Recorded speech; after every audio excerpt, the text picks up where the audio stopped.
Mes amis, on est déjà à la moitié de cette semaine spéciale vacances. J'espère en tout cas que vous vous régalez et aujourd'hui, les histoires que vous apprêtez à voir, c'est pas des nouvelles. Et oui, c'est les 3 histoires que j'ai publiées en début de semaine, sous forme de compilation, et dès demain, il y aura 3 nouvelles histoires suivies d'une compilation à la fin. Pourquoi est-ce que je fais des compilations? Déjà la première raison, c'est de pouvoir baisser un petit peu le rythme, parce que oui, les vidéos ça prend énormément de temps à réaliser. Et deuxièmement, c'est aussi parce que YouTube met ses vidéos beaucoup plus en avant. Je trouve ça très bizarre, mais il suffit d'aller voir sur la chaîne pour voir que les vidéos les plus vues, c'est en majorité des compilations. Personnellement, je suis pas fan du tout, parce que je trouve que c'est du contenu un petit peu poubelle, un petit peu recyclé. Mais je sais que ça plaît à beaucoup d'entre vous parce que vous êtes carrément plusieurs à me dire que vous attendez les compilations pour pouvoir vous poser dans votre lit, écouter les 3 histoires en même temps sans devoir switcher de vidéo. Je sais que ça plaira pas à certains d'entre vous, je m'en excuse, mais n'hésitez pas à quitter la vidéo dès maintenant et à attendre les nouvelles histoires demain. J'essaye de régaler le plus de monde possible, je sais que ça plaira jamais à tout le monde, mais je fais au mieux. Voilà, je crois que je vous ai dit tout ce que j'avais à vous dire pour aujourd'hui, je suis désolé, je vous apprends rien de nouveau. Moi je vous laisse avec la compilation, j'espère que ça va vous plaire. D'ailleurs, il y a 2 nouveaux invités qui arrivent cette semaine sur la chaîne. Je vous dis pas qui c'est. Je vous laisserai découvrir ça. Moi, je vous fais de gros bisous. Je vous laisse avec la vidéo. Prenez soin de vous. C'était Melvin. Ciao. Aujourd'hui, c'est l'histoire de Marine. Au moment où tout ça se passe, Marine, elle a 25 ans et elle nous raconte que dans sa vie, il y a un gros changement. Effectivement, durant la majeure partie de sa vie, elle a vécu dans une ville et aujourd'hui, elle déménage. Et au-delà de changer de ville, elle change carrément de pays. Maintenant, elle sera domiciliée au Canada et elle nous raconte qu'elle se réjouit quand même. Elle, c'est une amoureuse de la nature, c'est une amoureuse des randonnées, donc franchement, le Canada, il n'y a pas meilleur endroit pour le pratiquer. Et bien qu'elle ait un petit peu peur de se lancer dans une nouvelle aventure complètement inconnue, elle se réjouit beaucoup. Bref, pendant plusieurs jours, plusieurs semaines, plusieurs mois, elle fait tous ses cartons, elle prévoit un petit peu le déménagement, et arrive le fameux jour. Une fois installée, elle nous raconte qu'elle est super heureuse, elle est dans une très grande maison, au milieu de la nature, c'est juste incroyable. Donc j'ai envie de dire, pour une amoureuse de la nature comme elle, que demander de mieux. Pendant les premières semaines et les premiers mois, elle nous raconte qu'elle a un petit peu du mal à s'acclimater. Elle a un nouveau travail, elle fait des études en parallèle, et justement, c'est dans ces études qu'elle va rencontrer sa meilleure amie. Les premiers jours d'université, en gros, elle nous raconte qu'elle était un petit peu seule à la cafétéria, elle était seule en classe, et à un moment, il y a une fille qui s'est gentiment rapprochée d'elle et qui a entamé la discussion. Depuis ce jour-là, les deux sont devenus meilleures amies, elles partagent énormément d'expériences et elles se voient quasiment tous les jours à l'université plus en dehors. Le seul moment où elles ne se voient pas, c'est lorsque Marine travaille dans son petit job d'étudiant qu'elle a à côté et c'est quelques heures par semaine. Il y a un truc qu'elle adore chez sa meilleure amie et d'ailleurs ça tombe bien, c'est qu'elle aussi, elle adore la nature, les randonnées et tout ce qui touche à ce domaine. Lorsque Marine va se promener, bien évidemment c'est avec sa meilleure amie, elle partage des super bons moments ensemble et d'ailleurs, c'est le thème de cette histoire. Un fameux jour, Marine est chez elle, elle reçoit un SMS de sa meilleure pote qui lui demande si elle veut aller faire une promenade. Alors maintenant, vous connaissez le personnage, Marine, elle n'y réfléchit même pas, elle dit tout simplement oui, et les deux conviennent d'une heure à laquelle se retrouver. Avant ça, elle décide d'aller faire quelques courses ensemble pour acheter de quoi grignoter pendant la promenade. Sa meilleure pote vient la chercher à la maison en voiture, et les deux se rendent au centre commercial. Là-bas, pendant 30-45 minutes, elles font toutes les courses dont elles ont besoin, elles reprennent la voiture et elles rentrent chez Marine. Elles se préparent pour commencer leur randonnée, elles mettent leurs meilleures chaussures, leur meilleur équipement, et elles partent en direction de la forêt. Oui, le trajet commence par la traversée d'une forêt, ensuite elles iront dans une montagne,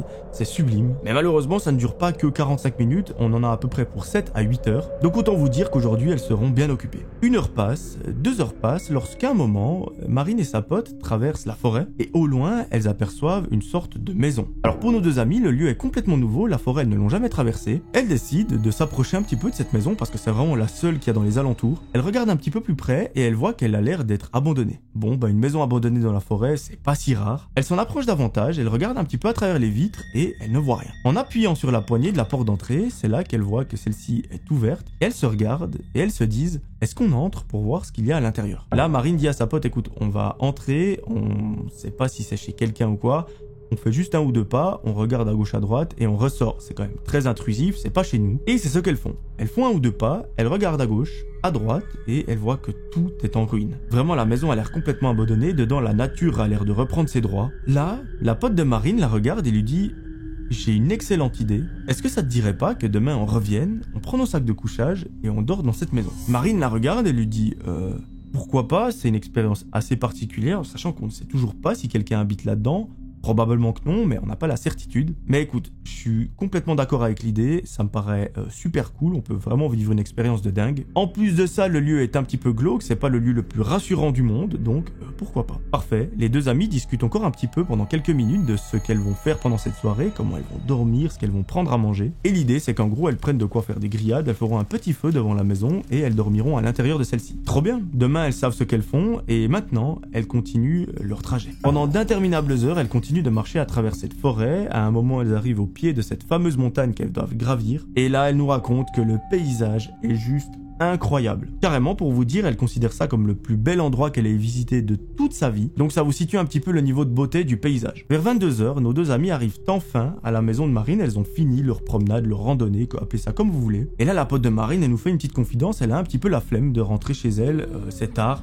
Elle est fatiguée, elles ont marché toute la journée. Mais Marine, vu que c'est une vraie pote, elle lui propose carrément de rester dormir ce soir et le lendemain, elles repartiront ensemble pour cette fameuse randonnée. Sa pote la remercie beaucoup, elle accepte avec grand plaisir et les deux passent une petite soirée tranquillement. Après quelques épisodes d'une série Netflix, nos deux amies tombent de fatigue et elles s'endorment. Le lendemain matin, c'est le grand jour, nos deux amies se réveillent, elles se font un bon petit déjeuner parce qu'aujourd'hui il va falloir des forces. Une fois qu'elles ont tout mangé, elles passent l'après-midi chez Marine, elles font quelques activités et vers 18h, elles se mettent en route et elles tracent en direction de la forêt. Bien évidemment, elles reconnaissent les lieux, arrivées là-bas, elles arrivent vers cette fameuse maison. À nouveau, celle-ci a l'air complètement vide, complètement abandonnée, il n'y a rien qui a changé depuis la veille. Naturellement, elles s'en approchent, elles ouvrent la porte et elles commencent à installer un petit peu leurs affaires. Une fois les sacs etc. posés, elles ressortent de la maison et elles commencent à allumer un feu. Alors nos deux amis n'ont jamais fait Koh-Lanta, ils ne savent tout simplement pas comment allumer un feu, mais heureusement que Marine a eu la tête sur les épaules et elle s'est dit avant de partir, on n'a jamais fait de feu, je vais prendre un briquet et une boîte d'allumettes. Marine elle est tout simplement trop smart parce que si elle n'avait pas ça, le feu elle se le mettait dans le nez. Après 20 minutes à chercher du bois, à allumer le feu, celui-ci est enfin prêt. Bien évidemment, la nuit commence à tomber, il fait absolument tout nuit, et la forêt commence à se réveiller. Elles entendent plein de bruits d'animaux, plein de bruits de branches, de feuilles qui craquent, enfin c'est l'ambiance forêt qui est un petit peu glauque. Et malheureusement pour elles, c'est quelque chose qui n'était pas prévu à la base, mais il commence à y avoir un petit orage. Le ciel se couvre très rapidement, il y a des éclairs, il y a un petit peu de pluie, mais ça reste très léger, et heureusement elles ont déjà pu manger une partie de leur nourriture. Donc même si le feu s'éteint, c'est pas comme sur Koh-Lanta, c'est pas trop grave. Lorsqu'elles sont en train de manger, les deux amis discutent. À un moment, sa pote s'arrête net, elle lève la tête, et elle semble écouter quelque chose. Marine lui dit « Est-ce que tout va bien? Est-ce que t'as avalé quelque chose qu'il ne fallait pas? Ou est-ce que t'as entendu quelque chose ?» Sa pote lui dit « Chut, est-ce que t'entends ce bruit ?» Marine s'arrête de faire du bruit, elle tend l'oreille, mais elle n'entend rien. Bon, assez particulier, sa pote dit « Je sais pas, j'ai dû halluciner, il me semblait avoir entendu un bruit assez étrange. » Elle continue de manger, elle continue de discuter, et tout va bien. Tout va bien jusqu'à un certain moment où sa pote s'arrête à nouveau, elle relève la tête, et là elle est sûre et certaine, elle a entendu un bruit. Bon, là, notre amie Marine, elle commence un petit peu à flipper. Elle lui dit, mais qu'est-ce que t'as entendu? Parce que je te rappelle qu'on est au milieu d'une forêt en pleine nuit, dans une maison. On ne sait toujours pas d'ailleurs si elle est habitée ou pas, probablement que non, mais on n'a pas la garantie. Explique-moi ce que t'as entendu. Et là, ce que sa pote va lui dire, va lui mettre de très gros frissons. Elle dit, je sais pas, j'étais en train de manger et j'ai entendu un bruit qui provient de la gauche. Comme si c'était quelqu'un qui était derrière la maison en train de crier ou de marmonner ou je sais pas. Après, je ne sais pas si c'est un humain ou un animal. Aucune idée, mais ça fait 2 fois que je l'entends, donc je suis pas certaine que ce soit une hallucination auditive. Marine lui dit, bah écoute, moi j'ai rien entendu, donc la prochaine fois qu'il y a ce bruit, tu me fais signe et je l'écoute en même temps. Elle continue de manger, mais à peine 20 secondes plus tard, le bruit retentit, et Marine, cette fois, elle l'entend. Par contre, pour Marine, le doute est un petit peu moins présent, pour elle, c'est sûr et certain que c'est pas un animal, c'est un humain. Après, que veut dire ce bruit? Elle en a aucune idée, mais c'est un bruit qui est pas très rassurant. C'est pas quelque chose qu'on ferait si on était tranquillement en train de marcher et en train de découvrir la forêt. Ça a plutôt l'air d'être un bruit d'une personne qui appelle à l'aide ou qui est en difficulté, enfin, quelque chose comme ça. Et là, l'ambiance commence gentiment à changer. Avant, on était dans une petite soirée tranquillement autour d'un feu. Maintenant, on est dans une ambiance assez glauque au milieu d'une forêt qu'on ne connaît pas si bien que ça, dans une maison qui ne nous appartient pas, avec un bruit assez particulier. Bon, Marine et sa pote se regardent, elles se disent « Mais qu'est-ce qu'on peut faire? Est-ce qu'on va vers le bruit pour voir de quoi il s'agit et voir si c'est une personne qui appelle à l'aide ?» Lorsque tout à coup, elles entendent le bruit beaucoup plus fort. Les deux se regardent, leurs pupilles sont complètement dilatées tellement elles flippent, et les deux pensent exactement la même chose. Le bruit ne provient pas de derrière la maison, mais de l'intérieur de celle-ci. Là, elles se regardent, elles se disent « Mais en fait, on n'a pas fouillé la maison, on a juste regardé à l'intérieur, on a regardé à gauche, à droite, à l'entrée, mais on n'est pas allé voir à l'étage, on n'est pas allé voir s'il y a une cave, s'il y a un grenier ou quoi que ce soit. » Et là, autant vous dire que les deux commencent sincèrement à se faire dessus parce que une forêt la nuit avec des bruits bizarres, généralement ça annonce rien de bon. Mais leur côté humain va prendre le dessus sur la peur. Elles se disent, si dans cette maison il y a une personne qui fait ces bruits, c'est qu'elle est probablement en danger. Il faut qu'on aille l'aider parce qu'on peut pas juste faire comme si de rien n'était. Et c'est exactement ce qu'elles vont faire.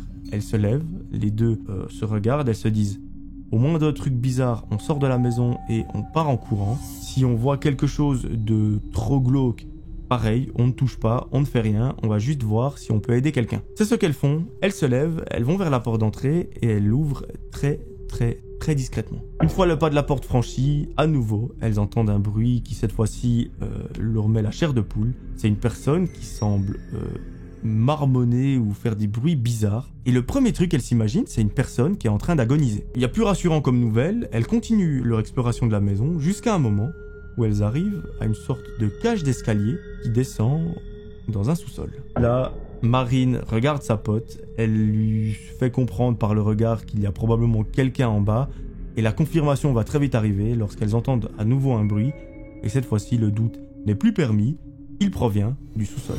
Marine regarde une dernière fois sa pote, elle se dit bon, on a une lampe de poche, on va aller voir à l'intérieur ce qu'il se passe. Prépare-toi à voir quelque chose de bizarre, d'étrange, de gore, de glauque, peu importe, mais on va voir quelque chose auquel on n'est pas préparé. Les deux ouvrent la porte, elles allument leur lampe de poche et elles descendent dans la cave. Sans surprise, elles voient quelqu'un au milieu de la pièce qui est sur une chaise, mais c'est pas une personne qui est juste assise. Celle-ci a la bouche bâillonnée, les mains attachées dans le dos, et là, Marine comprend très vite ce qui est en train de se passer. Elle a le sang-froid pour se dire cette personne est en grave danger, c'est probablement quelqu'un, c'est même très sûr que c'est une personne qui l'a assise sur cette chaise, qui veut lui faire du mal. Elle s'empresse de lui retirer le scotch que la personne a sur la bouche. Ça lui fait un petit peu mal, ça lui fait une petite épilation, mais ça fait pas de mal. Et là, la personne lui dit directement « Merci beaucoup, mais il faut vraiment qu'on parte de là très rapidement, faut pas qu'on traîne, parce qu'elle ne va pas tarder à revenir. » Et là, je pense qu'on s'en sortira pas. Au moment où la personne prononce ces paroles, les deux amies se regardent, elles se chient littéralement dessus, elles prennent la personne avec elles et elles remontent les escaliers. Elle sort de la maison en courant, elle laisse absolument toutes les affaires, les sacs de couchage, les sacs, tout ce qu'il y a, et elles partent le plus loin possible de cette fameuse maison. À un moment, Marine dit « Attendez, on va se poser derrière ce buisson, on va regarder ce qu'il se passe, et on va voir si cette personne qui est censée revenir pour lui faire du mal, revient bel et bien, et si c'est le cas, eh bien on va appeler la police avant, pour qu'elle puisse l'interpeller. » Heureusement, à ce moment-là, Marine a son téléphone dans sa poche, il n'était pas dans le sac qu'elle a laissé sur place. Elle a qu'une seule barre de réseau, donc la probabilité qu'elle puisse atteindre la police, elle est quand même assez faible, mais heureusement, elle compose le numéro, et quelqu'un répond. Elle leur indique très vite là où elle se trouve, elle dit écoutez, je suis au milieu de cette forêt, il y a une maison abandonnée, il faut absolument que vous envoyiez une patrouille parce qu'apparemment on vient d'éviter un drame. La personne malveillante est censée revenir d'ici très peu de temps, donc faites vite et envoyez une patrouille. À peine l'appel raccroché, la personne qui est avec Marine et sa pote pointe la maison du doigt et il dit « Elle est revenue pour me tuer ». Nos deux amies retournent leur tête, elles regardent et effectivement, il y a une femme qui s'approche en direction de la maison. Celle-ci semble tenir une très grande lame qui au passage ne présage rien de bon. Elle entre dans la maison et quelques secondes après, elle en ressort toute paniquée. Elle s'est probablement rendue compte que son détenu n'est plus là, qu'il a été libéré. Elle regarde à gauche à droite et là, elle se met à courir dans la direction de Marine, sa pote et l'individu. Dès qu'elle voit que cette personne est en train de courir en leur direction, les trois personnes se barrent en courant dans le sens inverse, et heureusement, la dame ne les verra jamais. Par contre, la police est arrivée beaucoup trop tard, la personne n'était plus sur les lieux. Le détenu, entre guillemets, a pu s'exprimer, a pu expliquer à la police ce qui s'était passé, comment est-ce qu'il s'est retrouvé là, et apparemment, l'histoire est bien glauque. En fait, cette personne, la dernière chose dont elle se souvient, c'est d'être dans un bar, de boire un petit peu d'alcool avec ses amis, et à partir de là, plus rien. Lorsqu'elle s'est réveillée, elle était assise sur cette fameuse chaise, les mains attachées dans le dos, un scotch sur la bouche, et une femme très chelou qui est devant elle en train de lui parler dans une langue assez chelou, et surtout qui a l'air d'être très menaçante. C'est là où elle prononce quelques phrases et elle lui dit en gros « Je vais revenir et tu ne vas plus jamais ressortir ». Ensuite, elle est partie un moment et c'est là que Marine et sa pote sont arrivées. Donc là, je pense sincèrement qu'il y a une bonne étoile qui veille sur l'individu et sur Marine et sa pote parce que oui, elles auraient pu arriver à un autre moment où la femme était dans la maison et là la tournure des événements aurait été un petit peu plus tragique. Mais c'est absolument un miracle qu'elle soit arrivée pile au bon moment où la personne n'était pas là, qu'elles aient pu délivrer ce mec et qu'elles aient pu se tirer en courant. C'est super cool parce qu'elles n'ont pas oublié le côté humain malgré le fait qu'elles étaient terrifiées. Elles ont décidé d'aller voir ce qu'il se passait pour probablement porter secours à une personne en difficulté et ça, je pense qu'on peut tous les applaudir pour ce geste. Et la partie un petit peu heureuse de cette histoire, c'est qu'en fait, à partir de ce jour-là, les trois personnes sont devenues meilleures amies. Elles forment aujourd'hui un groupe d'amis exceptionnel et je trouve ça super beau. Les deux lui ont sauvé la vie, lui il est super reconnaissant envers elle et aujourd'hui ils vivent des expériences juste incroyables, ça les a vraiment soudés. Heureusement, le garçon n'a pas de séquelles psychologiques ou quoi, malgré le fait qu'il aurait pu en avoir. Parce qu'être séquestré dans une maison abandonnée au milieu d'une forêt avec une personne menaçante, J'imagine que c'est pas la chose la plus rassurante qui puisse arriver dans notre vie, mais j'ai envie de dire tout est bien, qui finit bien. Encore une fois, bravo à Marine et sa pote pour leur courage, bravo aussi à ce mec pour son courage, le fait de aujourd'hui être heureux, d'avoir oublié toute cette histoire. Ça doit franchement pas être facile et juste un grand bravo.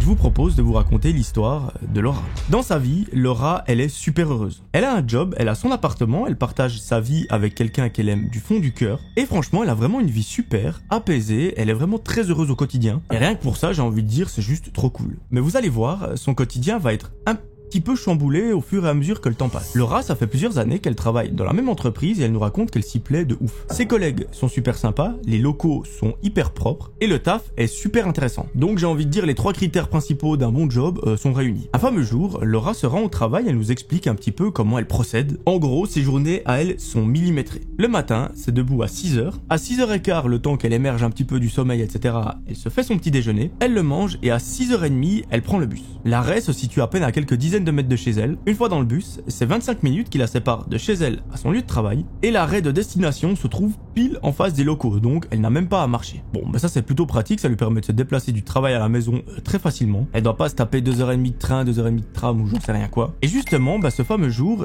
tout ça se passe. Elle se lève, elle prend son petit déjeuner, elle va à l'arrêt de bus et elle se rend au travail. Là-bas, pendant toute la journée, elle effectue ses tâches, elle a des réunions, des meetings, mais à partir de midi, Laura ne se sent pas très bien. Je sais pas, elle a un petit peu mal au ventre, elle a mal à la tête, elle se dit je suis en train d'attraper une petite grippe. Elle décide donc d'interrompre son travail, de prendre son ordinateur portable et de rentrer à la maison. L'idée qu'elle a, c'est de rentrer tranquillement chez elle, de pouvoir continuer la journée de travail depuis son salon et de revenir le lendemain en forme. C'est exactement ce qu'elle fait, elle prend son ordinateur, elle sort des locaux et elle se rend à l'arrêt de bus. Là-bas, lorsqu'elle est en train d'attendre que le bus passe, quelqu'un vient lui poser quelques questions. Dans un premier temps, il lui demande « Est-ce que vous avez une cigarette ?» Laura, vu que c'est une fumeuse, elle lui dit « Oui ». Et le mec dit « Bah écoutez, est-ce que je peux vous en prendre une et est-ce que vous auriez un briquet ?» Bon, Laura, ça lui est déjà arrivé, elle lui dit « Bah écoutez, pas de souci, tenez-en une, voici le briquet ». Le gars lui dit merci, il lui rend son briquet et il s'éloigne un petit peu. 2 minutes plus tard, le bus arrive, notre amie Laura monte dans le bus, l'individu également, et pendant le trajet, notre amie nous raconte que le gars, il se comporte d'une façon un petit peu bizarre. En soi, c'est pas bizarre, c'est juste qu'il arrête pas de la fixer de façon très insistante, il ne détourne jamais le regard, et elle, ça la met un petit peu mal à l'aise. Je veux dire, elle est en train de rentrer chez elle, en plus de ça, elle est malade, elle a mal à la tête, elle a mal au ventre, c'est pas une situation qui est très agréable. Mais bon, au bout de 25 minutes, notre amie Laura arrive à l'arrêt auquel elle doit descendre, et là, elle remarque que ce mec un peu chelou descend également. Bizarre, elle ne l'a jamais vu alors que ça fait des années qu'elle habite ici. Elle se pose pas plus de questions que ça, elle voit qu'il ne la suit pas, donc tout va bien. Elle rentre chez elle, elle enlève ses chaussures, elle va se poser sur son canapé et elle se met à travailler. Un peu plus tard, en début de soirée, son copain rentre à la maison, elle nous raconte qu'il passe une soirée incroyable. Après le repas, ils ont décidé de regarder un petit film, mais au milieu de celui-ci, la sonnette retentit. Directement, son copain va ouvrir, il se dit c'est peut-être un ami qui veut passer nous dire bonjour, mais lorsqu'il ouvre, il voit qu'il n'y a personne. Bon, vu qu'ils habitent dans un quartier où il y a beaucoup d'enfants, il se dit c'est sûrement un canular, je veux dire on l'a tous fait quand on était jeune, moi le premier. D'ailleurs une fois je me suis fait griller, j'ai nié en bloc, alors que la personne m'a clairement vu, enfin bref c'était n'importe quoi. Et là le copain de Laura, il se dit exactement ça. Il revient vers sa chérie, Laura lui dit mais c'était qui? Son copain lui raconte que voilà, il y avait personne derrière la porte, pas de problème. Il continue le film, mais 10 minutes plus tard, quelqu'un ressonne à la porte. Bon, une fois c'est drôle, 2 fois c'est peut-être un petit peu drôle, 3 fois ça va commencer à devenir assez chiant. À nouveau, il va ouvrir la porte, il regarde, il n'y a personne, il retourne vers sa chérie et à peine il s'est assis sur le canapé, quelqu'un ressonne à la porte. Bon là autant vous dire qu'il en a plein le cul, il va vite vers la porte d'entrée, il ouvre et là, cette fois-ci il n'y a pas personne, il y a quelqu'un. Et c'est un homme. Le copain de Laura lui dit gros, c'est toi qui viens de sonner 3 fois de suite ?» Le mec agit d'une façon assez particulière, il ne répond pas vraiment. Il semble regarder comme ça à l'intérieur de l'appartement derrière son copain. Et tout à coup, il part. Le copain de Laura ne sait pas comment réagir, il dit bonne soirée, referme la porte, la verrouille et retourne au salon. Laura lui dit mais c'était qui? Enfin qui peut s'amuser à sonner 3 fois de suite en plein milieu de la nuit?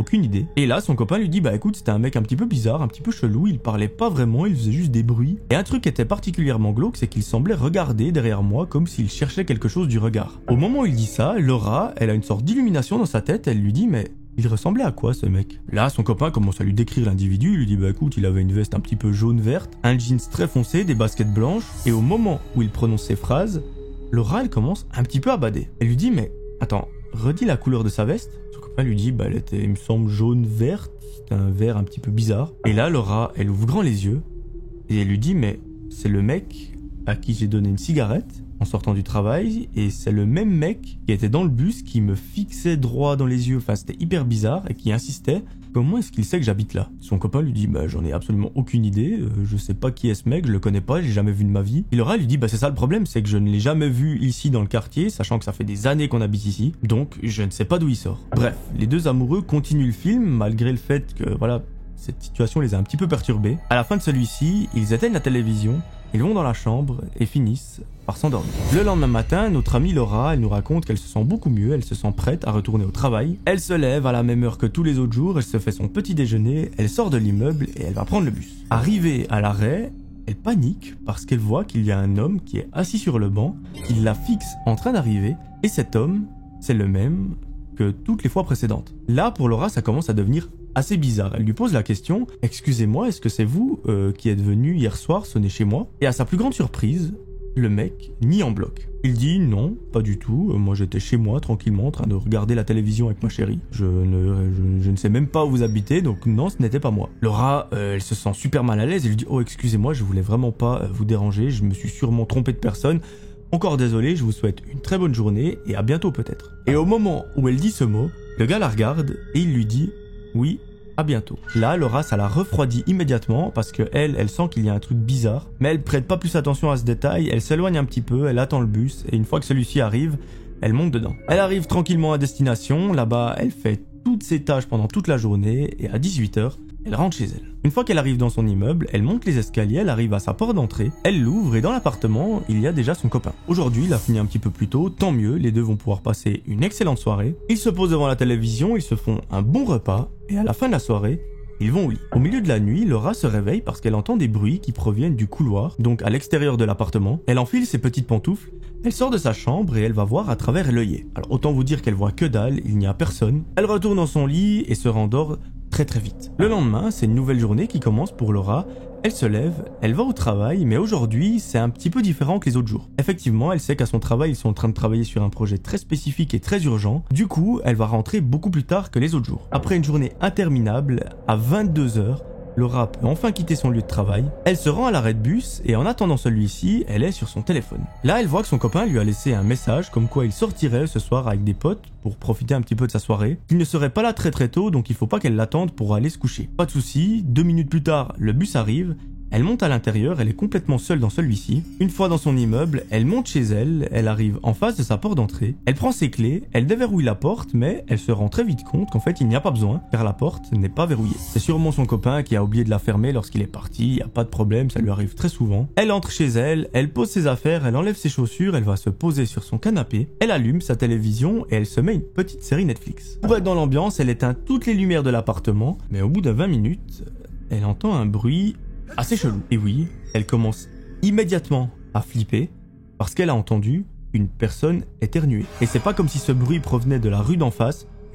Pas du tout, le bruit provient de sa chambre à coucher. Là, mes amis, je vous raconte pas l'état de Laura, elle a juste trop peur. Elle se dit directement, c'est ce barjot qui est venu chez moi, qui s'est planqué je ne sais où dans ma chambre. C'est hors de question que j'aille fouiller toute seule. Et là, elle a un réflexe qui va peut-être lui sauver la vie. Elle reste dans le salon et elle ferme la porte à clé. Elle a de la chance d'avoir un salon qui est séparé par une porte, donc elle s'enferme à l'intérieur de celui-ci, elle saisit immédiatement son téléphone, elle fait le numéro de son copain et elle l'appelle. Elle lui dit chérie, il faut absolument que tu rentres très vite, désolé pour ta soirée mais on va la repousser. Je crois bien qu'il y a le mec chez nous parce que je viens d'entendre un bruit très suspect qui provient de notre chambre à coucher. Et aux dernières nouvelles, je ne te trompe pas donc je suis juste toute seule à la maison. Son copain arrive très vite à la maison mais arrivé devant la porte d'entrée, il voit que celle-ci est grande ouverte et il y a des sortes de traces de pas par terre. Il va toquer à la porte du salon et il dit écoute, c'est moi, tu peux sortir, tu peux déverrouiller la porte. Laura sort en pleurs, elle le prend dans ses bras et là son copain lui dit quand je suis arrivé il y avait la porte d'entrée grande ouverte, je pense que ce malade est parti. Dès qu'il a vu que tu t'étais enfermé, il ne pouvait rien faire, il n'avait pas de moyen d'accéder au salon où tu étais.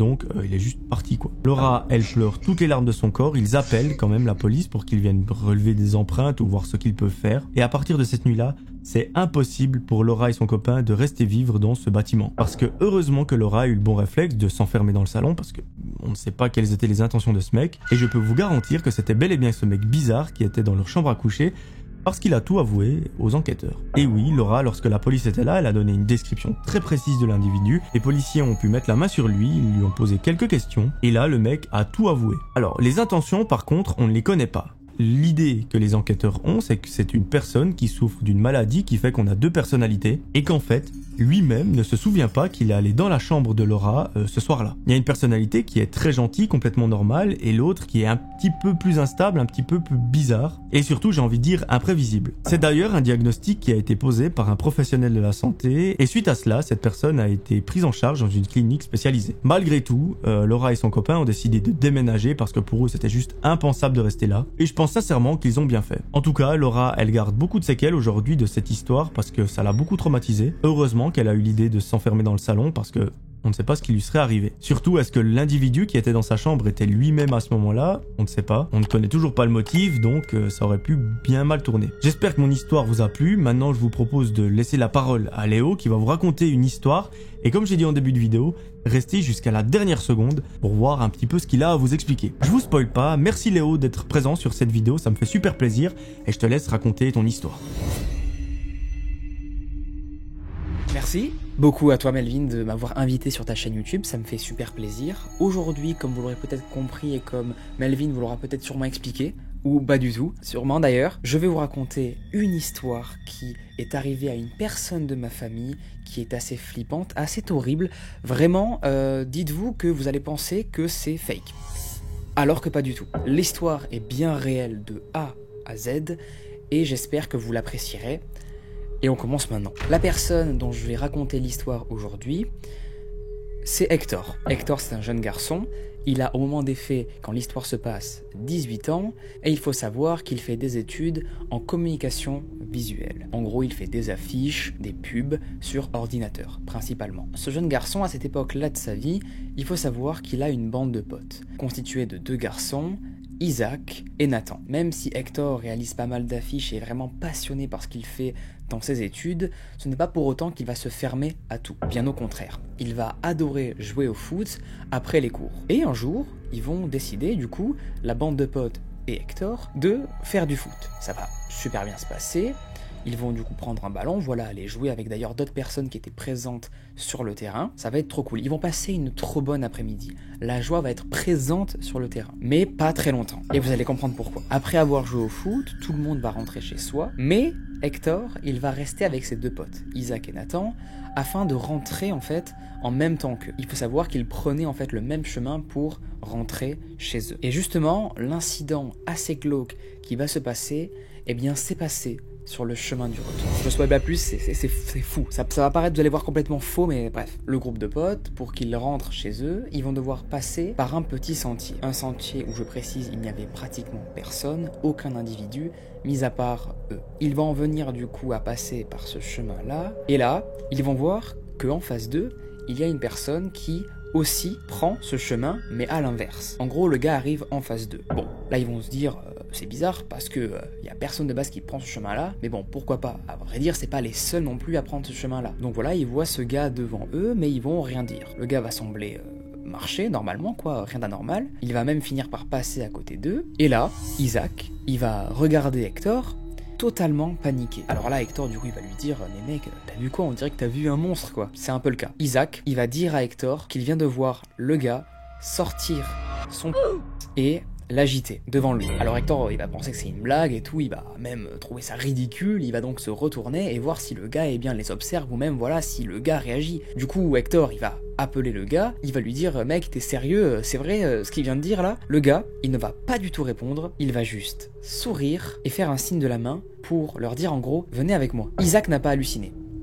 Ce qu'il venait de faire était bien vrai, le gars a sorti en fait son devant les adolescents. Car oui, on le rappelle, ils avaient quand même 18 ans. Ces adolescents, le gars faisait relativement vieux, on va dire 40 ans, c'est très glauque. Et cette histoire, eh bien elle est arrivée à moi-même. C'est moi qui ai vécu cette histoire-là. Hector, c'est moi. Et mes deux potes, c'était Adrian et Milou. Vous ne les connaissez pas, c'est impossible, mais voilà, je les ai appelés du coup Nathan et Isaac pour laisser un petit peu planer le mystère sur qui étaient ces personnes et qui était ce fameux Hector. Et oui, on a bien vu finalement quelqu'un nous montrer en fait son zub sans aucune pression. Donc ensuite on s'est fait plein de scénarios, on a même regretté, on s'est dit putain on aurait vraiment dû aller confronter ce gars là et voilà vraiment aller limite le signaler à la police, ce qu'on n'a pas du tout fait car le gars en fait s'est très vite barré, comme si en fait ça semblait normal ce qu'il venait de faire. Et vraiment on n'en revient toujours pas. L'adjectif qui pourrait définir cette histoire, et d'ailleurs n'hésitez pas à en mettre un en commentaire, ce serait pour moi morbide à souhait. Carrément, morbide à souhait. Aujourd'hui, on est parti pour l'histoire de Samuel.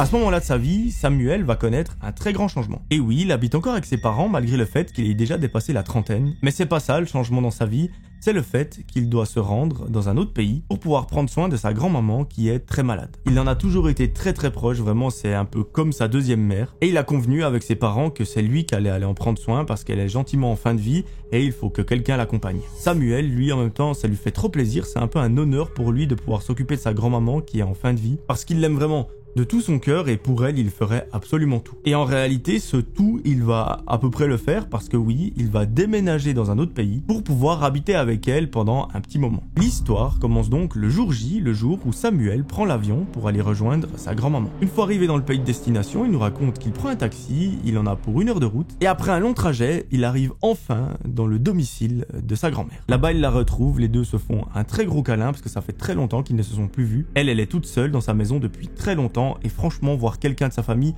ça lui fait le plus grand bien. Samuel il a pu se permettre de faire ce voyage, de déménager à l'étranger pour une raison. En fait, il est indépendant, il a sa propre boutique en ligne et ça lui permet de travailler depuis où il veut. Et ça franchement je vous avoue que personnellement c'est mon but ultime dans la vie. Pendant plusieurs semaines, Samuel s'occupe de sa grand-maman, ils font beaucoup d'activités ensemble, vraiment il a envie de profiter d'elle le plus possible et surtout il a envie de la rendre heureuse. Ça fait longtemps qu'elle est seule chez elle, il a envie de la faire profiter un max et franchement j'ai l'impression que ça a plutôt l'air de fonctionner. Effectivement, pendant toutes ces semaines, sa grand-maman a le sourire jusqu'ici, c'est la plus heureuse du monde. Mais malheureusement, ce qui devait arriver arriva.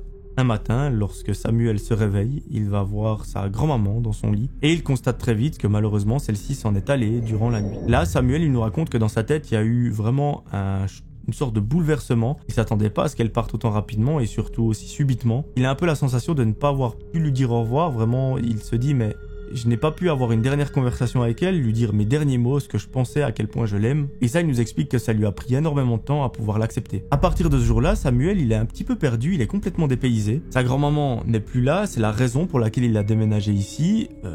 Il ne sait juste pas quoi faire. Est-ce qu'il a envie de rester dans cette maison pour un peu honorer la mémoire de sa grand-maman? Est-ce qu'il a envie de rentrer chez lui, chez ses parents, dans son pays de base? Ça, il nous explique qu'il ne va pas prendre la décision tout de suite parce que c'est beaucoup trop frais. S'il rentrait maintenant, il aurait un peu l'impression d'être venu juste pour sa grand-maman, juste pour l'accompagner dans ses derniers moments.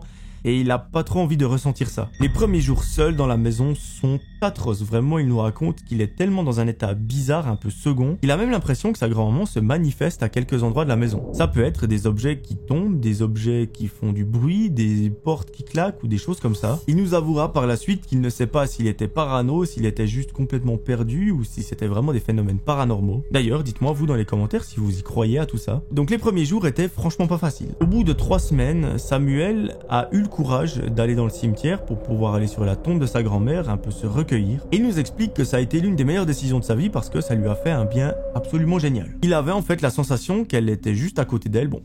Alors vous me direz, c'est un petit peu le cas, mais pas de la forme dont on espère. Et que vraiment, ça lui a permis de faire son deuil. Il nous explique qu'en fait, tous les soirs, il va sur sa tombe, il se met à discuter avec elle. Il lui raconte toutes ses misères, toutes les belles choses qui lui arrivent, et ça pendant des heures. Un fameux soir, Samuel se prépare pour aller justement dans ce cimetière. Il met une petite veste parce qu'évidemment, le temps n'est pas favorable. Sinon, ce serait pas une vraie histoire d'horreur. Et autant vous dire qu'à l'extérieur, il y a un bel orage, une très grosse pluie. Mais il en faut beaucoup plus pour arrêter Samuel. Lui, il est déterminé.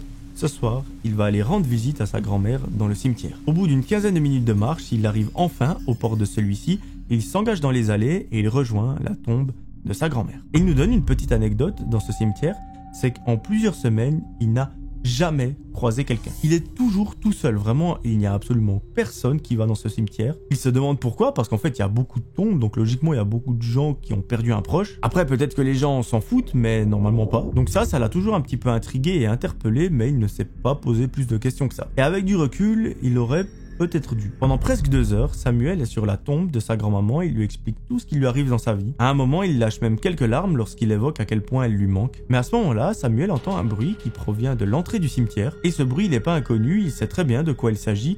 En fait, c'est la grande grille qui permet de protéger le cimetière qui est en train de s'ouvrir. Là, dans sa tête, il se dit mais enfin quelqu'un qui vient rendre visite à un de ses proches décédés. Sauf que si c'était le cas, je ne serais pas là à vous raconter cette histoire. Samuel se retourne pour voir un petit peu derrière lui s'il arrive à apercevoir ces gens. Il a un petit peu du mal parce qu'en fait, il y a juste aucune lumière dans le cimetière. La seule source de lumière qu'il a, c'est la lune. Et à un moment, il semble distinguer un groupe de personnes qui ont l'air plutôt jeunes. Et le truc qui lui paraît un petit peu bizarre, c'est que ces personnes, c'est comme si elle l'avait vu directement. Parce qu'en fait, ils sont 4 ou 5, ils sont en train de lui presque courir dessus. Et Samuel ne comprend pas trop, il regarde encore derrière lui pour voir s'il n'y a pas quelqu'un d'autre que le groupe d'amis pourrait rejoindre. Mais non, il est seul, donc probablement qu'ils sont en train de lui courir dessus. À un moment, Samuel commence vraiment à flipper parce qu'il voit qu'ils ne s'arrêtent pas, ils sont à peine à quelques mètres de lui, et il aperçoit que ces personnes sont vraiment jeunes. On doit être en 18, 19, 20, 21 ans au max. Et les expressions faciales qu'ils ont, ce ne sont pas les plus rassurantes du monde. À un moment, Samuel a à peine le temps de le voir arriver, mais quelqu'un lui met un énorme coup de poing. Quand je vous dis un énorme coup de poing, c'est pas un coup de poing, c'est une tarte de forain et Samuel, il s'écroule. À partir de là, il nous raconte qu'il ne se souvient plus de rien. Le moment où il a commencé à reprendre ses esprits, il s'en souvient par contre parfaitement et c'est là où les choses très glauques vont commencer. Lorsque Samuel s'est réveillé, lorsque Samuel a repris conscience, il était debout à côté d'une tombe, mais ce n'était pas celle de sa grand-mère où il était quelques minutes auparavant. À ce moment-là, il est debout, il regarde un petit peu autour de lui, il voit qu'il y a des personnes en cercle, et à nouveau, ces personnes ont l'air d'être très jeunes, et en fait, c'est les mêmes qui lui ont mis le coup de poing. Notre ami, il est complètement étourdi, vraiment, il a un peu de la peine à reprendre ses esprits, il sait pas trop où il est, et rien ne va aller en s'arrangeant, quelqu'un lui met un coup de pied dans le dos, et Samuel tombe dans un très gros trou. À ce moment-là, il se met à hurler de toute son âme, vraiment ça lui vient des tripes, et malheureusement pour lui, ça énerve encore un petit peu plus le groupe de jeunes avec lequel il se trouve. Là, une chose horrible va se passer, Samuel il est complètement paralysé dans ce trou lorsqu'il voit que les membres du groupe saisissent des pelles et s'amusent à le recouvrir. Vous l'aurez compris, le but de ce groupe c'est d'enterrer Samuel vivant, et il nous raconte qu'en fait, il a beau essayer de faire tous les efforts du monde pour sortir de ce trou, déjà, il sait qu'il ne pourra jamais parce que même s'il arrive à sortir, il y a 4 ou 5 personnes en haut qui l'attendent. Donc ils vont immédiatement le repousser dedans et même son corps ne répond plus. Il ne répond plus parce qu'en fait, il est complètement tétanisé. Vraiment, il a la peur de sa vie, il ne sait pas où il est. Mais j'ai l'impression que l'heure de Samuel n'était pas venue et que peut-être sa grand-maman l'a protégé parce qu'au bout d'une quinzaine de minutes, il y a déjà énormément de terre dans la tombe. Samuel a juste le visage en dehors, donc il peut encore respirer lorsqu'il entend le groupe d'amis se mettre à courir. Là, il ne comprend pas ce qui se passe, il a encore un petit peu de force pour essayer de crier, et très vite, il entend des sirènes qui ont tout l'air d'être des sirènes de police, ou du moins d'une ambulance, de pompiers ou je ne sais quoi. À partir de ce moment-là, Samuel ne se souvient plus de rien. Il s'est complètement évanoui et lorsqu'il s'est réveillé, il était dans un lit d'hôpital. Il a plein de machines branchées à ses bras, vraiment il a beaucoup de choses connectées. Et là il demande à un médecin qui passe par là, qu'est-ce qui lui est arrivé. Celui-ci malheureusement c'est pas le médecin qui s'occupe de lui, donc il peut pas vraiment le renseigner. Mais il lui dit, écoutez je vais aller chercher mon collègue, c'est lui qui est en charge de vous, et il va tout vous expliquer. Quelques minutes après, un homme entre dans la chambre et il se met au pied du lit, et il commence à lui parler. Et ce qu'il va lui raconter, vraiment Samuel, ça l'a traumatisé encore aujourd'hui. En gros, il était en train de se recueillir sur la tombe de sa grand-maman lorsqu'un groupe de jeunes, ils étaient 4 ou 5, sont entrés dans le cimetière et ils lui ont couru dessus. Et ils ont fait ça parce qu'en fait, les deux activités principales de ce groupe de jeunes, c'est le trafic de substances un petit peu illicites et surtout le pillage de tombes. En gros, ils ouvrent les tombes des défunts et essayent de voler les peu d'objets qu'il y a à l'intérieur. Ça peut être des bijoux, ça peut être des souvenirs, ça peut être autre chose, des vêtements ou je ne sais quoi.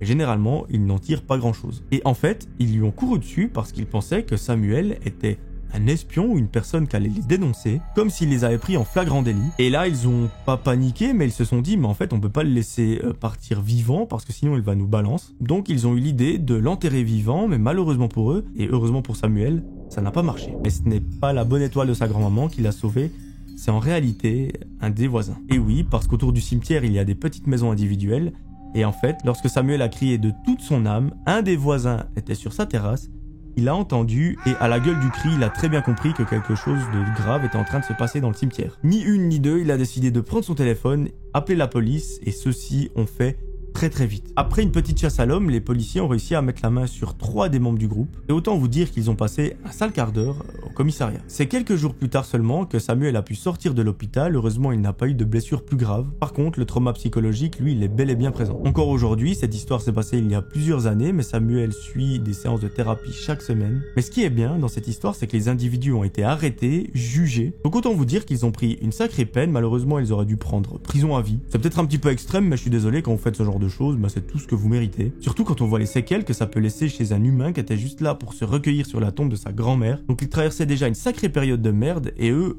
n'ont juste pas eu de meilleure idée que de le frapper et de vouloir l'enterrer vivant. C'est juste atroce. Heureusement que Samuel a pu s'en sortir sans trop de blessures physiques. Malheureusement pour les blessures psychologiques, elles sont là, mais il est sur la bonne voie de la guérison. Voilà, c'est la fin de cette histoire, j'espère qu'elle vous aura plu. Dites-moi ce que vous en avez pensé, vous, en commentaire. Personnellement, je vous avoue que l'histoire, j'y crois pas trop, c'est ce que je vous expliquais en début de vidéo. C'est possible, mais ça me paraît un peu gros. Après, j'ai aucun doute sur le fait qu'une telle histoire s'est déjà produite plusieurs fois dans le monde. Mais voilà, dites-moi vous ce que vous en pensez dans les commentaires, vraiment ça m'intéresse. Comme je le répète à chaque vidéo, cette histoire, j'ai trouvé sur un forum, n'importe qui peut l'écrire. Il n'y a pas de preuves ou de documents à amener ou quoi que ce soit. Donc peut-être qu'elle est vraie, peut-être qu'elle est fausse, on ne le saura jamais.